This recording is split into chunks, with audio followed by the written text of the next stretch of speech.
Year – kas metai, kaip pavyzdžiui frazėse this year – šiemet, next year – kitąmet, last year – praėjusiais metais. Ir žinoma išsireiškimuose New Year's Eve – naujųjų metų išvakarės, a happy new year – laimingų naujųjų metų. Daiktavardžiu year žymimi ir mokslo metai, kalbant apie mokyklos klases arba universiteto kursus.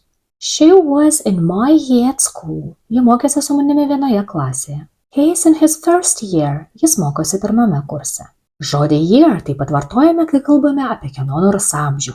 Tokiu atveju nurodome metų skaičių ir pridedame nusistovėjusių junginį years old. Pavyzdžiui, she is only 10 years old. Jai tik 10 metų. Vartodami daiktavardį years daugiskaitos formoje galime bendrai kalbėti apie ilgus laikotarpius reikšmėje amžiai. It's years since we last met. Jau amžiai praėjo nuo paskutinio mūsų susitikimo. Na, o jeigu pridėsime prie year priesagą ly, gausime žodį yearly, kasmetinis, metinis arba kiekvienais metais kasmet. Pavyzdžiui, we pay the fee yearly. Mokestį mokame kasmet. Įsiminti visus žodžius kontekste galite išmokę tokią sakinį. Every year I think about future years and a yearly goal. Like and follow.